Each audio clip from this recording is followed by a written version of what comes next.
and it means the immediate end to the war itself, not just Gaza. ফিলিস্তিনিদের দুর্বলতার সুযোগ নিয়েছেন মার্কিন প্রেসিডেন্ট ডোনাল্ড ট্রাম্প। হিসেব নিকেশ করে সামনে এনেছেন ২০ দফা। এই ২০ দফা কি ফিলিস্তিনিদের শান্তি এনে দেবে, নাকি নতুন করে তাদের নিজের জমির দখল ধনী শ্রেণীর হাতে ছেড়ে দেবে?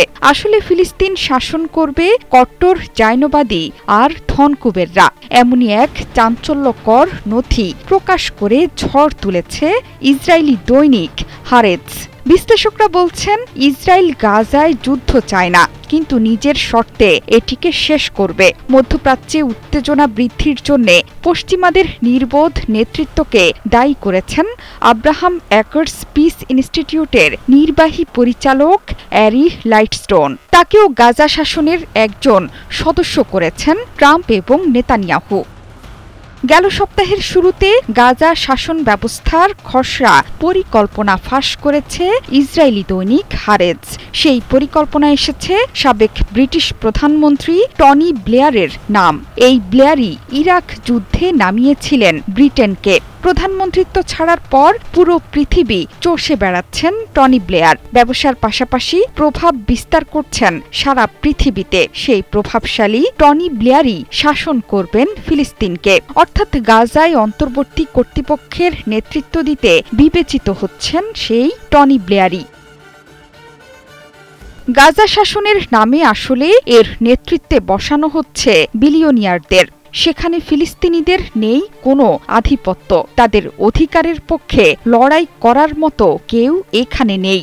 গাজা ইন্টারন্যাশনাল ট্রানজিশনাল অথরিটি বা GITA নামে যে কাঠামোর খসড়া তৈরি হয়েছে তাতে দেখা গেছে সবার ওপরে থাকবেন কোটিপতি এবং আন্তর্জাতিক ব্যবসায়ীরা, আর সর্বনিম্নে থাকছেন খুব যাচাই বাছাই করা নিরপেক্ষ ফিলিস্তিনি প্রশাসকরা।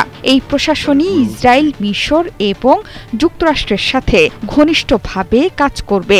GITA এর দায়িত্বে থাকছে একটি আন্তর্জাতিক বোর্ড। ইসরায়েলি দৈনিক হারেতস বলছে, এই বোর্ডের হাতে থাকবে অন্তর্বর্তী সময়ে গাজা শাসনের সর্বোচ্চ রাজনৈতিক ও আইনি ক্ষমতা। সম্ভাব্য বোর্ড সদস্য হিসেবে যাদের নাম আছে তারা কেউই ফিলিস্তিনি নয়। তালিকায় আছেন সিগ্রিড কাগ, যিনি জাতিসংঘের মধ্যপ্রাচ্য শান্তি প্রক্রিয়ার বিশেষ সমন্বয়ক। অন্যরা হলেন আন্তর্জাতিক পর্যায়ের বিশিষ্ট নির্বাহী ও আর্থিক বিশেষজ্ঞ।